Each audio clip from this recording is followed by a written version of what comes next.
Alright, so how's it going today, guys? It's a beautiful Sunday. Just wanted to talk about the second principle today, the law of correspondence. Now, the law of correspondence is where the Hermetics get interesting. It's where we could start actually getting out of just philosophy and kind of starting to expand these ideas of the laws of attraction. So the law of correspondence is as above, so below. As below, so above. There's also another variation that goes like this. I'm not too sure exactly where I read it, but as above, so below. As within, so without. As the universe, so the soul. So with that one, what all the statements are basically trying to say is that we are one with the universe. We come from the universe, Some of us may believe that we come from stardust, years of evolution. We were literally created in the image of our creator. He, flipped the switch and here we are. But, I think no matter what you believe, it's not too far off to believe that we are connected to the stars and the planets and stuff, I wanted to share something with you guys. So, something to look at when you're looking through all this stuff is, check this out. Literally, the birth of a cell looks like the death of a star. A brain cell looks like the universe, and an eye looks like a nebula. A brain cell looks like the universe. We go into the first principle that all is mental. Well, I don't know. If that doesn't click something in you, I don't know what to tell you, but, the further back you look, the old Christians, the Gnostics is what they were called, they believed in the seven chakras. Many people believed in the seven chakras. The symbology of the fish actually comes from the age of Pisces. The Christians used to use that symbology. Many people from like Egypt and all them other places, Mesopotamia, the Sumerians, they all kind of had fish. Well, it was because if you know about the Earth's rotation and how we rotate, well, it's called the precession of the equinox. So I don't remember exactly the year. It's either 2600 or 26,000, but this happens so often. It's a cycle, and we basically have entered the age of Aquarius, is what I think the Mayans meant when they were saying it's the end of the world. Well, it kind of is, The world's going into a place where we are becoming more spiritually awakened, people say, whatever that means to you, I know for myself, I've been really sensitive to a lot of these changes, and I don't know, things are happening out there. Right now, I was told in a class that I went to, I think it was Pluto and Saturn are in alignment, so essentially it's causing all this kind of chaos with war and stuff, that's happening with our countries and Iran and all this stuff, it's a sad time, people are gonna die. It's inevitable through human history, right? It's sickening. But anyway, as above, so below, not saying you have to believe in astronomy, I'm not saying any of that. But sometimes maybe it's something to look into, I haven't researched it yet, but the person that was teaching us about this was actually saying that this alignment with Pluto and Saturn happened during World War I and II, so this is something I'm going to research later on. It has me interested. But I do think all the gravity fields and stuff affect us. The moons, the the sun. I mean, I don't know exactly what we are, how we are, or where we are, but it's something about those energies out there. Gravity. We're all water. We got to be affected by gravity and electricity.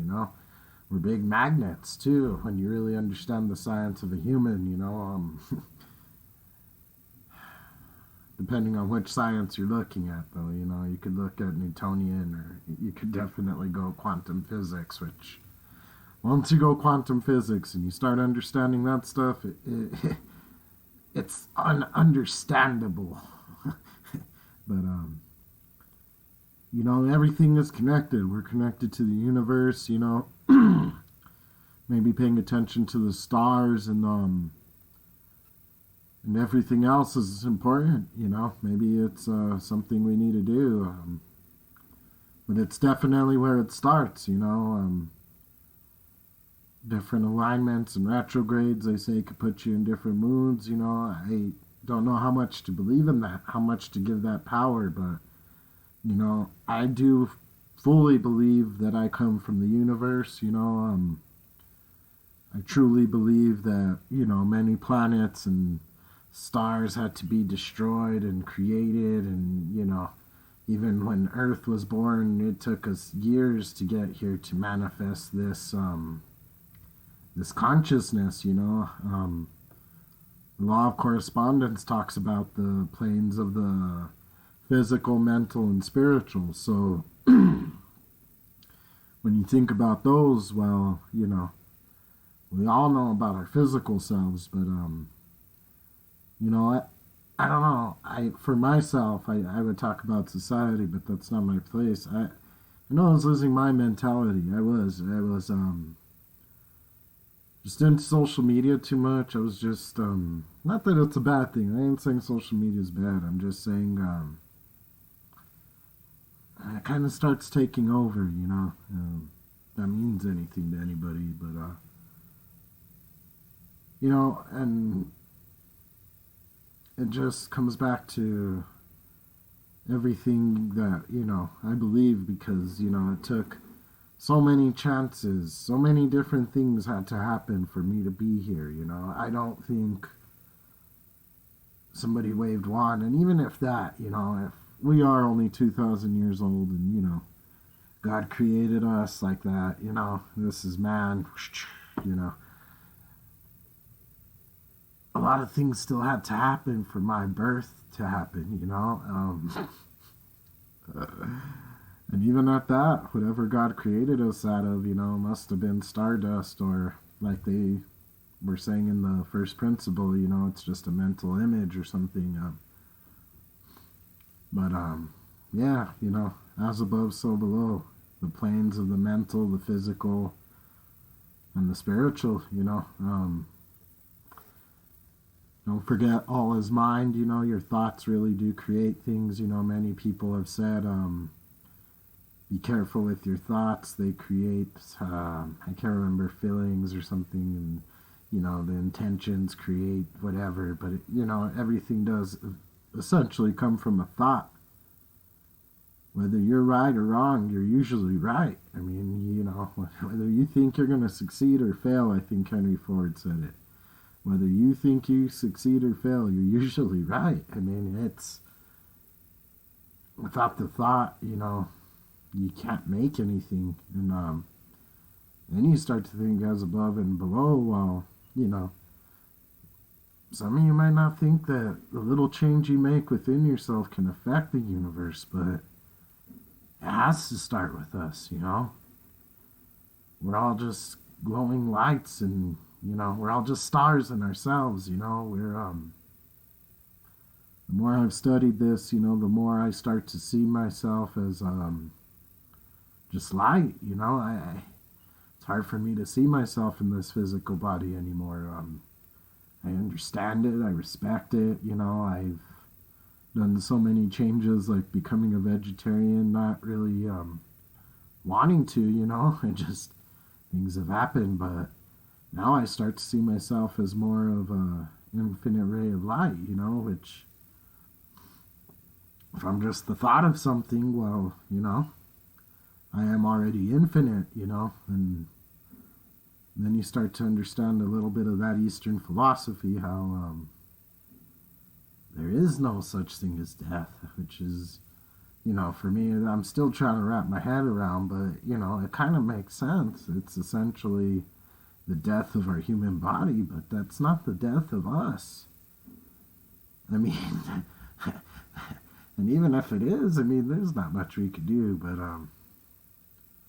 we go with the universe, we're one with it. Not saying, astrology says you're going to have a bad day today, it's going to happen, but I think, when planets are in certain places, we need to pay attention to how we feel. I think awareness is everything, I've said it over and over, and, maybe I should say it again. Knowledge is power, but awareness is everything. If you're not aware, you'll just never know, But, thank you guys for watching, and I hope, this is starting to make sense. Each video is going to be adding on more and more from here on out. I think these first two principles, if you could accept that whatever created us might have created us in a mental image, and whatever created us is definitely connected to us. I don't think those two things are far-fetched for any walk of life to believe, but you could always comment and leave some debate behind. Maybe you think I'm pretty far out there. I don't know. We are floating in a rock in space around a glowing ball of fire, so maybe I am out there. I don't know, but you guys have an awesome day. Namaste. Thank you for watching. Bye.